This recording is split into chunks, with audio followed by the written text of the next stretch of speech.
Hello, and welcome to FACT's webinar, Conservation Stewardship Program Practices for Grazing Land. Our guest presenter is Chris Muse and his brother Burnell Muse with Muse 3 Farms. I'm Samantha Gasson, FACT's Humane Farming Program Manager, and I will be moderating this session. Thank you for joining us.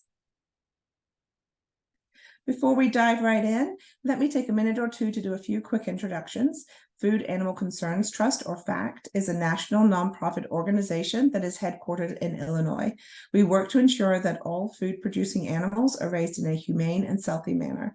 We accomplish this by supporting humane farmers, promoting policies that make foods from animals safe and healthy to eat, and helping consumers make informed food choices. FACT has 2 program areas, humane farming and safe and healthy foods. I manage FACT's humane farming program, which works with livestock and poultry farmers like you guys across the country. Along with my colleagues Katie Mead and Lydia Strand, we offer grants, scholarships, training courses, mentorship, and of course webinars on a variety of fascinating topics. Thanks to our Safe and Healthy Foods program, FACT is at the forefront of national efforts to ensure the health and safety of our foods. Safe and Healthy Foods, Steve Roach and Madeline Clevin advocate for strong corporate and government policies such as ending the overuse of antibiotics on factory farms, banning dangerous veterinary drugs, and requiring factory farms to control foodborne pathogens. Please visit our website at foodanimalconcernstrust.org to learn more about our services. At this time, I'm delighted to introduce our esteemed presenter, Chris Muse. I do not have a picture of Burnell Muse. I'm really sorry, Burnell.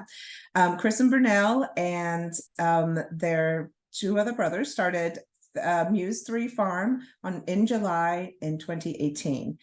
Chris is the co-owner and project manager for his family-owned business, which is located in Greensburg, Louisiana. Muse 3 Farm LLC is a minority-owned farm that specializes in beef, lamb, goats, chickens, rabbits, and vegetables. The farm's mission is to offer farm fresh produce directly from the farm to table to its constituents to help promote healthier living. Muse 3 Farm has been certified by the Louisiana Department of Agriculture and Forestry for agritourism and to offer its private label beef to consumers for purchase. Chris's duties for Muse 3 Farm LLC include project management, financial planning, and tracking of the farm's assets and expenses, field day event scheduling, and directing the farm's nonprofit entity, and education and risk management. He does a lot. Chris serves as the market administrator for the St. Helena, is it Helena or Helena, Chris? Farmers Market, treasurer for the St. Helena Cattle Company, and treasurer for his church. Chris is a 2022-23 National Wildlife Federation Conservation Champion and a candidate for the County FSA Committee. He is also a member of the St. Helena Healthy Community Initiative and the St. Helena Parish Broadband Coalition. In his spare time, which I can't believe he has any spare time, Chris provides education to other farmers on private label certification, business incorporation, and soil health practices. In addition, he volunteers at the local food bank and mentors local kids in his community. We feel very lucky that Chris is able to fit us into his amazingly busy schedule and share his experience with conservation programs. Without further ado, I'll turn the floor over to Chris so that he may begin his presentation. Chris, it's all yours. I'm going to stop my share so you can start yours. Okay, thanks, Samantha. Guys, I think I first talked with Samantha back in 2020. We did an interview together, and I told about my farm. She told me about her farm, and it's been great to just be able to converse with her. Ever since then, I finally had an opportunity to meet her this year, and that was even better. That was fantastic. It was a good time. That was in DC for the Farmers Rally for Climate Resilience. So that was a fun time. Okay, so again, good afternoon, everyone. Again, thanks Samantha for that introduction. Today we're going to talk about the Conservation Stewardship Program, Practices for Grazing Land. Today's agenda, we're going to start off with an overview of the Conservation Stewardship Program. I want to give you guys my story, the Muse 3 Farm story, our strategy for the farm, and how we were able to use the partnership with NRCS and the Conservation Stewardship Program contracts to help us implement more conservation activities for our farms. And we'll talk about some of those activities, and we will save room for questions. So the Conservation Stewardship Program, that's just one of our many programs that's offered by the Natural Resources Conservation Service. The program intent is to help producers like ourselves build upon our existing efforts that we've been doing with conservation. So it's a great program. Many of the things that you're probably already doing, it's great to get some assistance to help you to continue to do those things, as well as maybe implement some new ideas that you would have not thought about. Practices and standards can vary by state. So one of the takeaways from this meeting is make sure you meet with your local NRCS agent to see what is applicable in each state, because there are different practices and different standards by certain states. There are a lot of enhancements that you can choose from. So I believe as long as you have a farm number, there is some type of conservation stewardship program that's going to be applicable to you. So it's over 140 enhancements that you can choose from. The CSP program comes with a 5-year contract, and that contract also offers an opportunity to renew. So you can do a 5-year contract, and then you can renew for another 5 years. The good part about it, there's an annual payment each year to the producer for implementing these practices. So one of my objectives this year is to help more farmers in my area sign up for the Conservation Stewardship Program, because we have a low application rate of people applying in my area for this program. So what's our story? Muse 3 Farm, like Samantha said, we consist of 206 acres. It's divided between, I would say, timberland and pasture land. We have 40 acres that's were in timberland until 2018. We purchased that land. We converted that land to grazing land. We have 60 acres that we purchased that has been in pasture for over 40 years. So we have different stages of our pasture land. Some is more mature than others. We purchased 43 acres of land, and we're in the process of transitioning that to silviculture. We have actually, that property was also clear cut. Working with NRCS, we have basically replanted that 43 acres in longleaf pine trees. And then we purchased another 63 acres that had loblolly pine on it. So we have a very diverse set of land use. And we have conservation stewardship plans for both our timber and our grazing land. On our grazing land, we currently graze our cattle, our goats, sheep, and chickens on various paddocks. Right now, as of today, being as hot and dry in Louisiana, we have 40 cattle that's grazing on that land, 20 sheep, 18 goats, and 150 broiler chickens that's running around. Our strategy, I moved back to the farm, my hometown, in 2020. My brothers came back in 2019. And when we decided to get back into farming, we wanted to focus on soil health. That was going to be the theme for our farm. We wanted to make sure we had a healthy soil so that we could have healthy plants, which will lead to healthy animals and hopefully healthy humans. So on our particular farm, our grazing land, we are doing rotational grazing. We have our grazing land divided into 10 paddocks, and we rotate those animals through those various paddocks. We also do multi-species grazing. So if you come to Muse 3 Farm, you're likely going to see our goats, our sheep, our cattle, our donkeys all roaming the same land. With help from our FACT friends, we used 2 Fund the Farmer grants that allow us to supply fresh sources of water to each of those paddocks. So I do also want to just put a plug in for FACT. FACT has been very beneficial for the fund. They have been very beneficial to our conservation efforts for the farm as well. So keep the FACT from the farmer grants in mind as you look at your conservation strategy as well.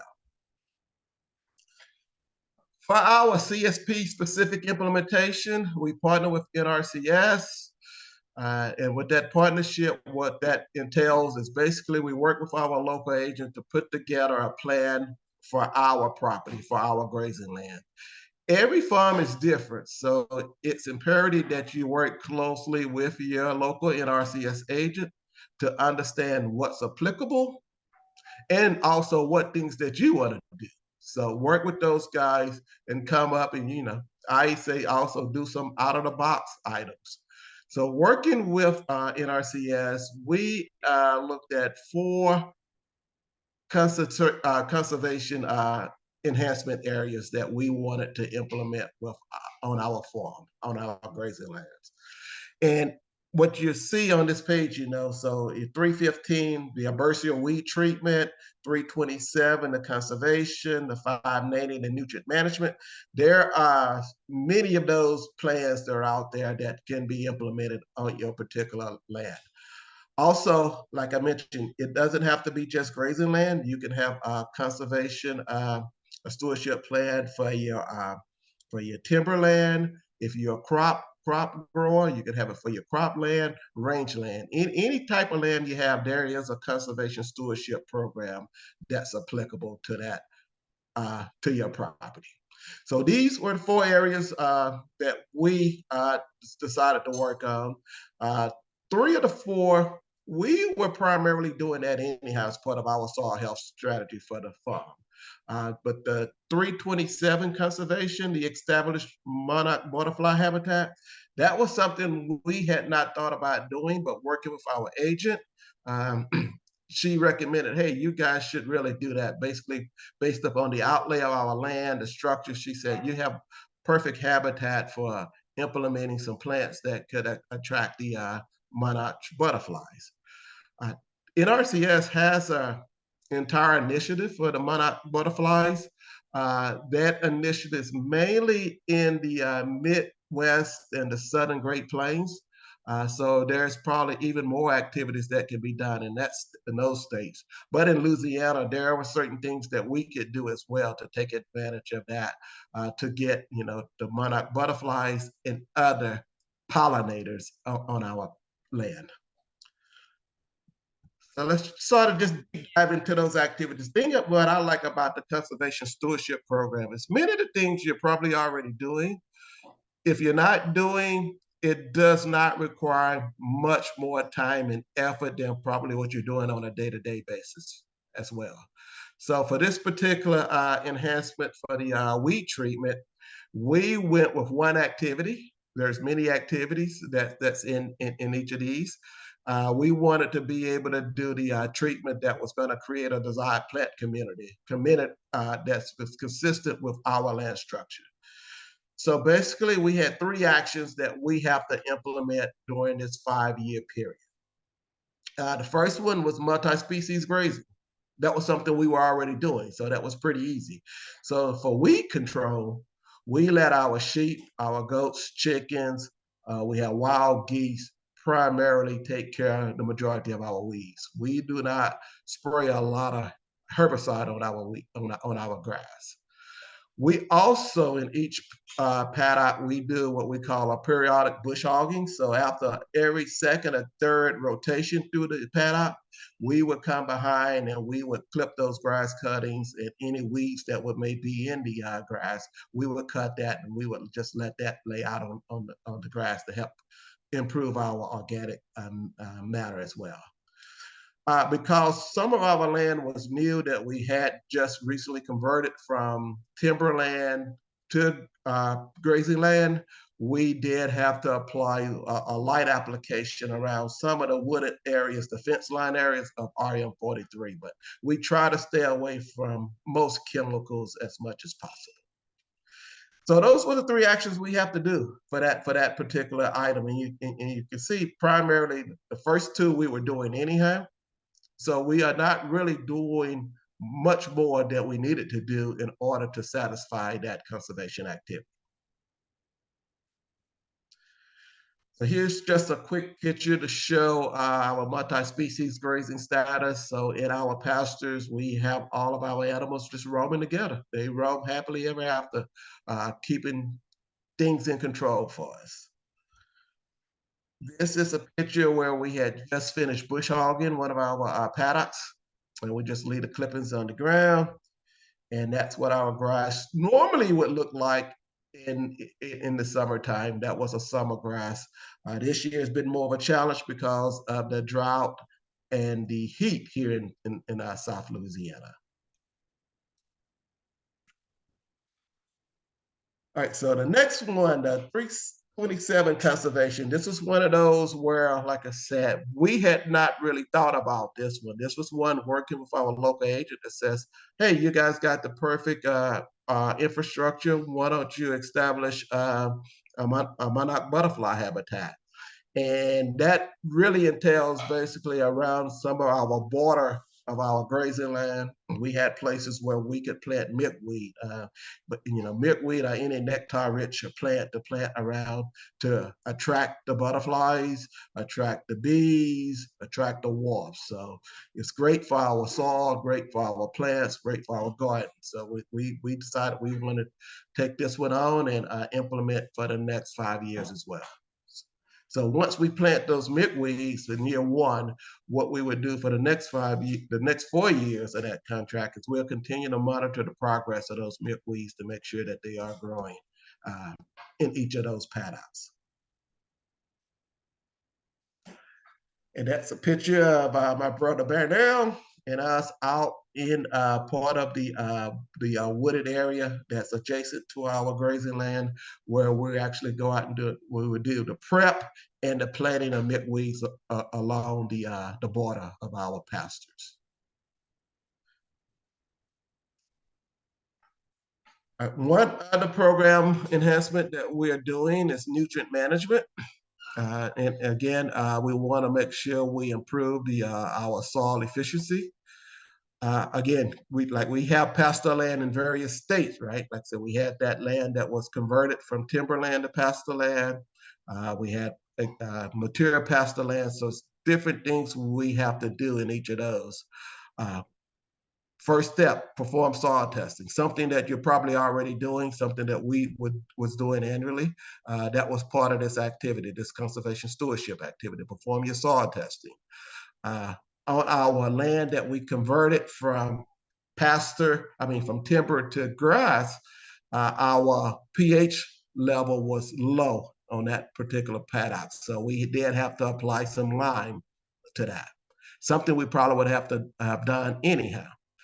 And then the third item, in the fall, when we're feeding hay, we are moving our hay bales around the paddocks. We're not just putting the hay in one central location. We're spreading the hay bales out around various sides of that paddock for our animals to eat, so that we can help also build organic matter.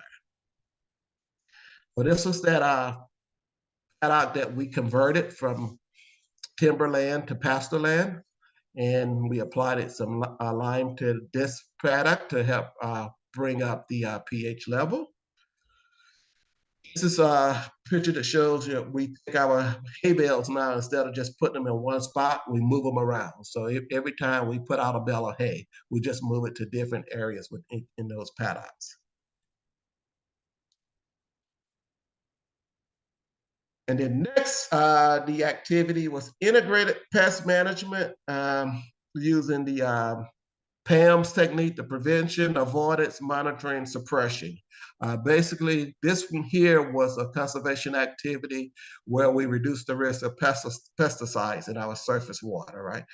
So we don't spray pesticides on our grasses, but one of the things what we do is, as part of this, we do go out and we monitor for pests. We monitor for pests in our grassland as part of the actions we have to take here. And we basically report and track on what we're doing. As we do move our equipment from one paddock to another, we do have a central location where we are able to clean most of our gear. And so it's not a lot that we really have to do here. We're not spraying pesticides. We're checking to see in our area, we check for armyworms. That's one of the main pests on our grasslands. We check to make sure we are not having those. The multi-species grazing helps out as well as part of this piece. So some tips from some of the things that we learned. Muse 3 Farm, again, we're fairly new at it. We were all working our corporate jobs. I moved back here, like I said, in 2020. Make sure you're working with your local NRCS agent.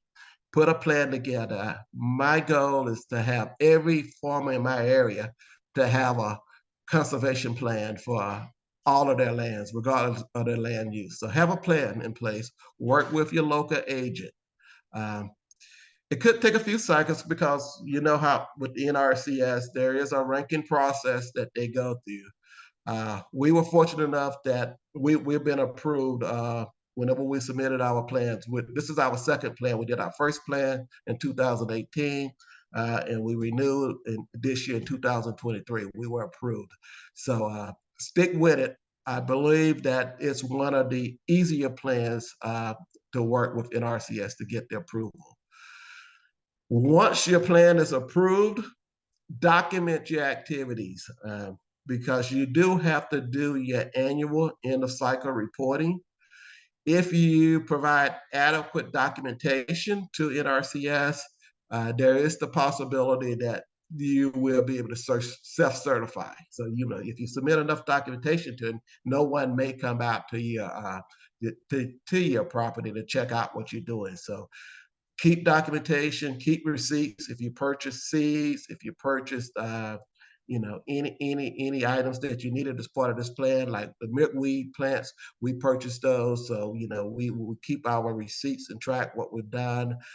We take lots of pictures, just to show the progress that we're making from a conservation perspective. Communication. Communicate with your NRCS agent.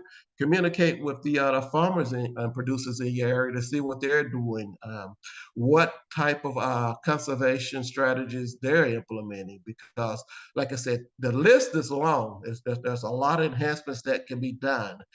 So check and see what others are doing in your areas, and those may be some things that are applicable for you also to try it on your farm.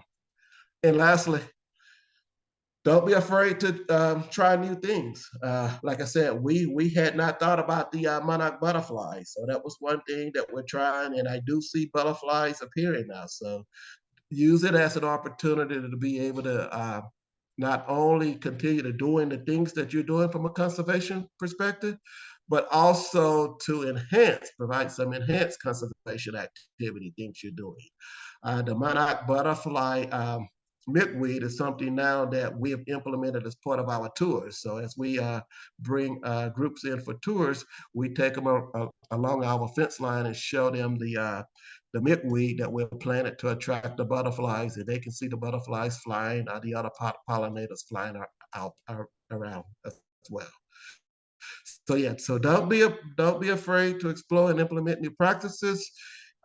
If you have your farm and track number and you don't have a CSP plan, work with your agent. They will work with you to put some type of plan in place for you. To find out more details about the NRCS CSP plan, their website, www.nrcs.usda.gov. Go to that website. When you get to that site, you can click on your state, and you can see all of the enhancements, activities that's applicable to your state.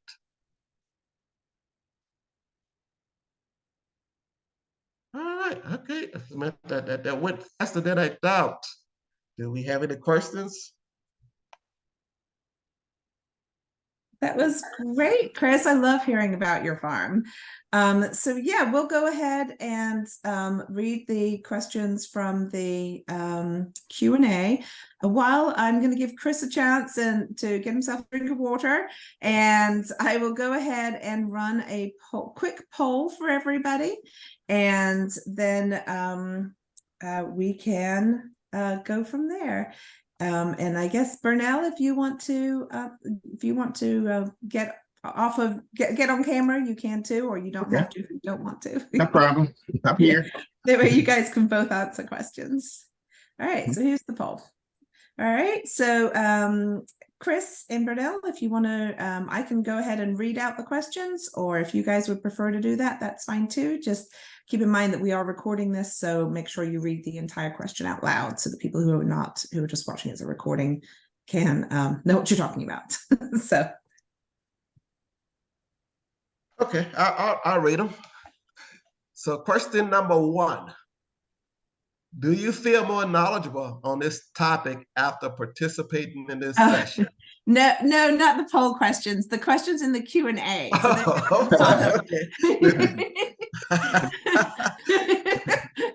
although I appreciate that. Thank you, Chris. But the first one is okay, they're in the chat.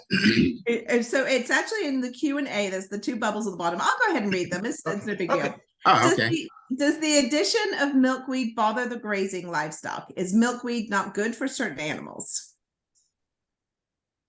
Yeah, yes and no. I'll answer that. In the paddocks where we have our milkweed, we don't allow our goats and lamb to graze there. Okay, and that's typically on our back fields near the forest land. We have both forest land and grazing land. So on the borders of the forest lands where we plant our milkweed, and we do not allow our goats and lamb, especially the lambs, is more toxic to the milkweed is more toxic for. And I saw another question about the minerals. We also do not put the minerals for our cattle in those paddocks where our lambs and goats are. You know, even if lambs and goats, lambs are the high percentages of copper is really toxic to lambs. So we got to watch that with your minerals. So in our program, we're set up where it's not a problem. The way our paddocks are set up, you know, we manage the goats and the lambs, the chickens help out as well, but you have to be cautious about those 2 things, you know. Yeah, and like I say, when you're doing multi-species grazing, you have to be very careful about what minerals you put out in those pastures when you're doing multi-species grazing, especially those lambs.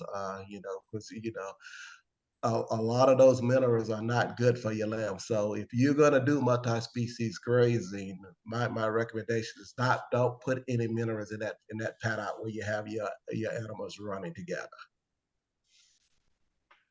Yeah, and you can also, I mean, you can just get a block that's for sheep, and that's good for everybody. You can get a general block. You can get a general block, but even on your lick tubs, you have to be careful. Yeah.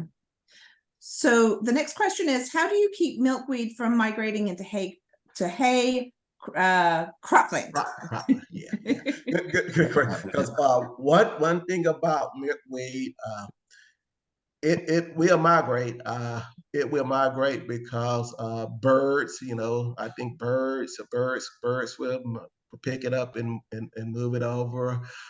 If you do have hay, and for us, you know, we're not doing hay, and we do that light bush hogging, which takes care of it out of the pastures where we do it. That's another reason why we do a light bush hogging. But yeah, if you do, it will migrate on you. So if that's a concern, watch milkweed in your pasture. So do you have a concern with milkweed toxicity in your livestock? No, not really, because the majority of our milkweed, now we have seen a few areas where it has migrated, but it has never migrated to the paddocks where we have our goats and our sheep yet. But we're still monitoring that. And if we see it in those paddocks, we try to go ahead and pull it before it spread. But the mechanical bush hogging really helps control it. Mhm. I bet it does, actually, yeah. So Elaine asks, do you have silvopasture areas, growing trees and animals for mutual benefits together, such as shade in the summer and fodder source for animals and timber products for the future? We're working on it. You know, I mentioned that area where we're doing the silvicultural. That's where we planted the longleaf. Our goal is eventually to incorporate that into a silvopasture area. So once those longleaf trees get of a certain age and up where the animals can't impact them, what we want to be able to do is incorporate that into our strategy where we do have vegetables or cover crops and things that we can allow, especially the cattle, to roam through those areas to do it. Our other land, our pasture land, that those areas, you know, the purchase we bought was clear cut, so we didn't have any timber in those. But those areas that we have our timberland, that is one of our goals, is to be able to turn those into silvopasture paddocks.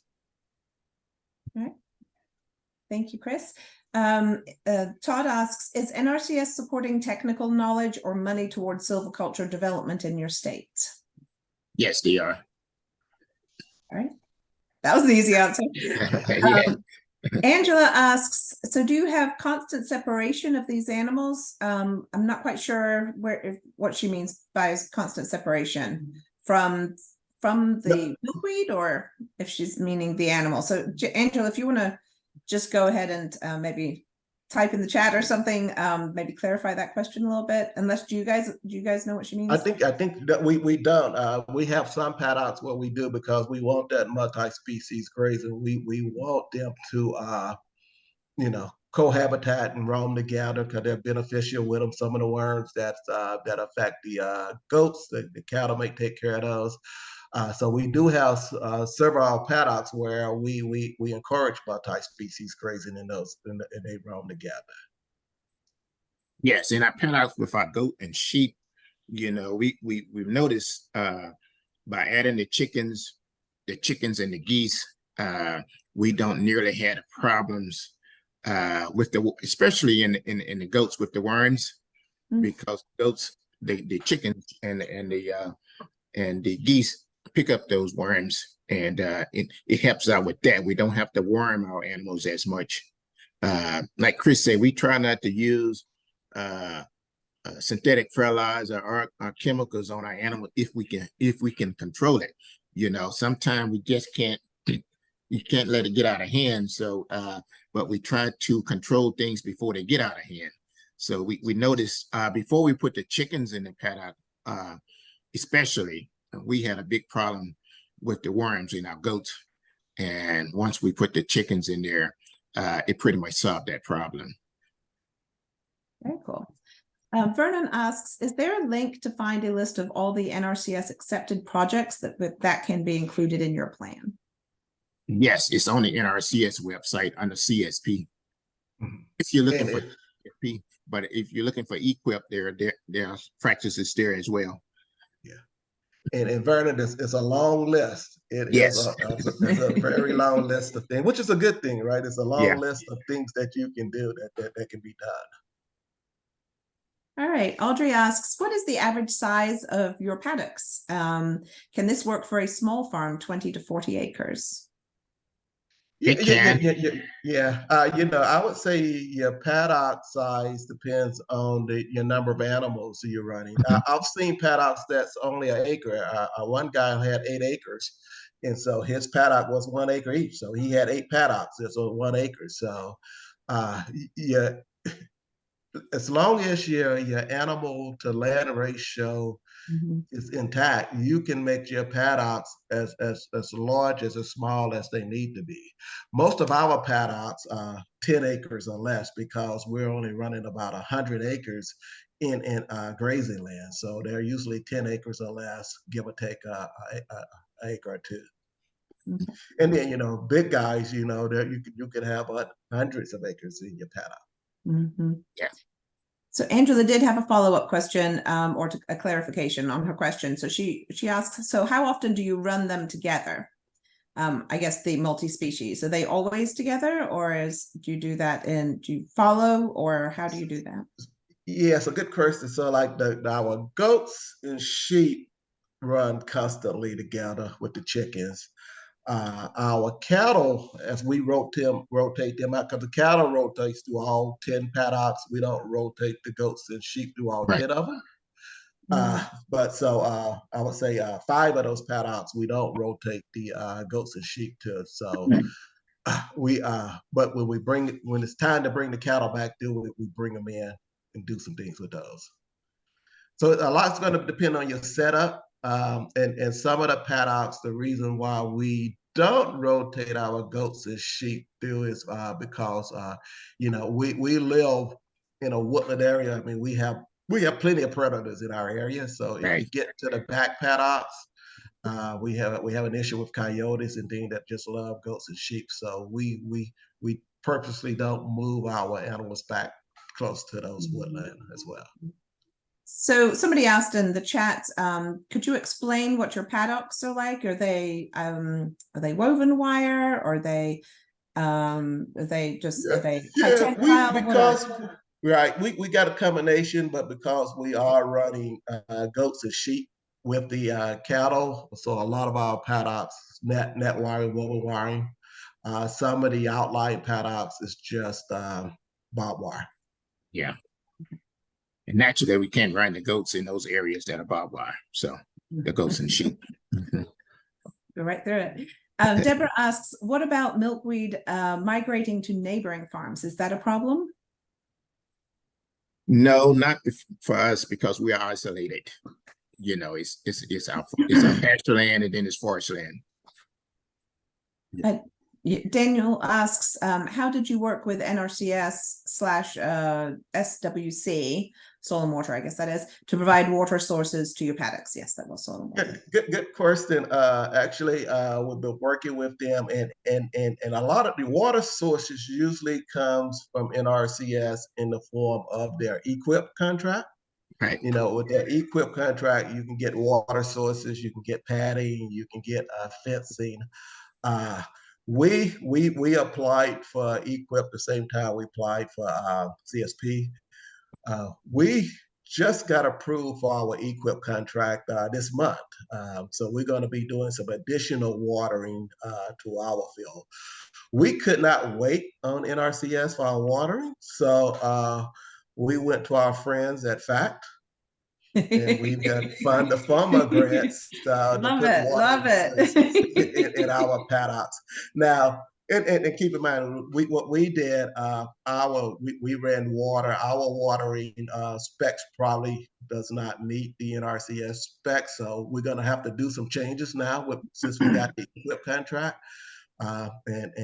We're going to be putting in some additional water sources, with the heavy usage areas, the whole 9 yards, and all of that comes with the NRCS EQIP contract.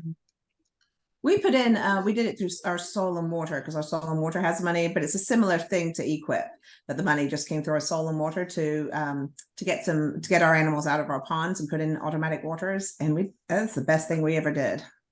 Right. And part of our new EQIP, we just got funding for solar water pumps. So we're going to be putting in some solar water pumps in these paddocks as well. Okay. I just have to find somebody that does it. So Elaine has a couple of questions. Do you run into soggy land areas that hold water? And if so, can you graze your livestock there? Sorry. No, we don't have a problem with salts in our area, but we don't have a problem with salts. Our biggest problem is low pH on our soil, getting the pH up and we've done pretty well in the 7 years that we've been working on it to get the pH up to get a better grass cover. Okay. So Linda asks, how are you managing the chickens and protecting them from predators? Are you using chicken traps? We we're using the mobile chicken coop, but the yeah, we have a problem with predators, and sometimes they are winning. But I hear you. I hear you. we have hawks, we have skunks, we have raccoons, weasels, coyotes, bobcat, you name it, we have it. Like I say, we're in an isolated area. We're surrounded by forest land. So we definitely have to lock them up at night. We try to keep an eye on them during the day. You know, the regular farm dog is a great asset, you know, with those chickens and the predators, you know. But we have lost some battles to predators with those chickens. If anybody has chickens, then they're always fighting predators. Yeah. So Angela made a comment rather than a question that NRCS will pay for cross fencing with equip for paddocks. And we're actually working on a project with NRCS right now for that cross fencing. Yes, they will, and they have. Yeah, we're working our equip contract that we just approved. Cross fencing is one of the practices that they're going to cross share. Very cool. Linda asks, how often do you move the cattle to new pastures or to a new paddock? It depends. It varies. Yeah, you know, because we're 10-acre paddocks, but some of our pasture land is more pristine than the other pasture land. Right. So I could say some of those paddocks, they could stay in there for a week or two. Some may be 2 or 3 days because all of our paddocks are not alike at this point in time. So you have to manage and see what's going on with those paddocks and make the changes. This year, given the heat and the drought, you know, it's even more of a challenge.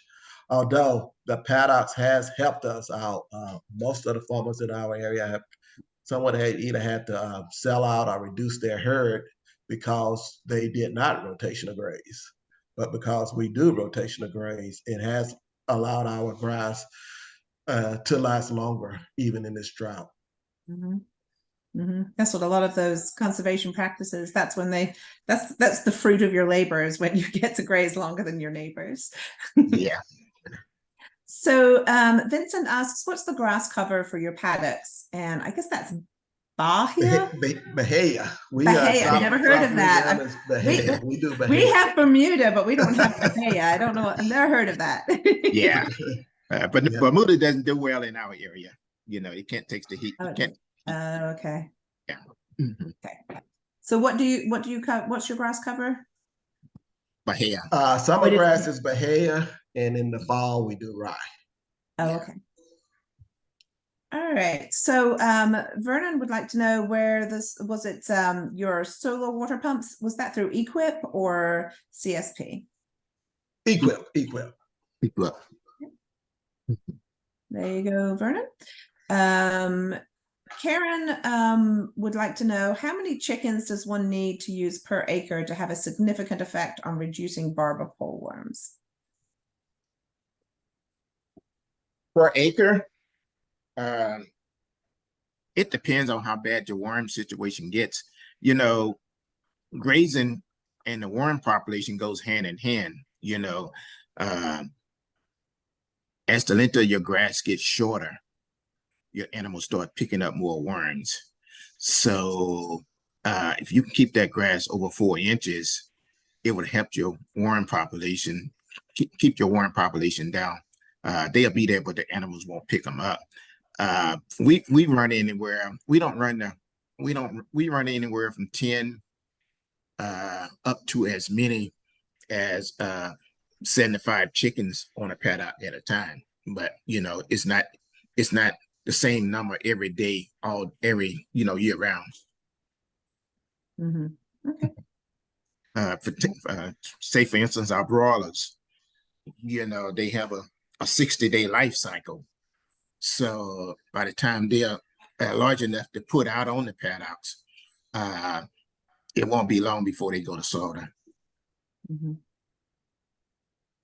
So Elaine, would like to know if you would consider getting a livestock dog, maybe for your predator issues. Yeah, and Yeah, and we do have donkeys too, so right. the donkeys have helped out tremendously. Since we've incorporated the donkeys, we have not lost a calf, goat, or a sheep to coyotes.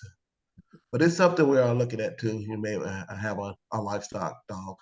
Well, Fact actually has a series on livestock guardian animals, a webinar series, which is fascinating. And Jan Donner did that, and I will be sure to link that in the email that I send to you guys. So out to everybody. So if you're interested in a livestock animal, you have definitely got to watch that.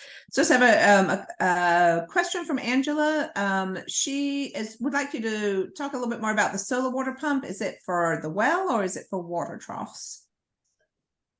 Well, the solar system will be on the well, and we'll run water lines to each paddock, to each trough. So it's just going to be one well with a solar station, and it's going to pump water to several different paddocks. Okay.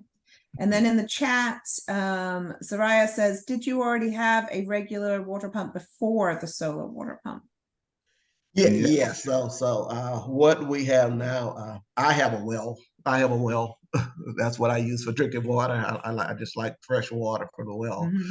So it's connected to my home well, but I wanted to be more on our land, more isolated, I guess, so that if, we have hurricanes here, tornadoes, not to say that the solar's going to hold up, but we wanted to have something, a viable option that was a little more off grid, less resources used as well. So and we figured solar would be our best option.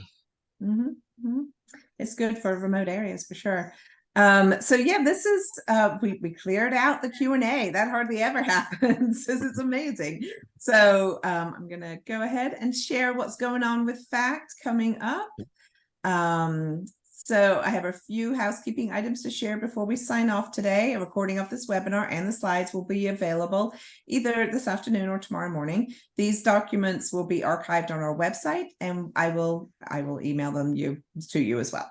We also have some other good webinars coming up this autumn and winter. I will send links to all of our upcoming webinars and other opportunities for farmers and ranchers in our follow-up email as well.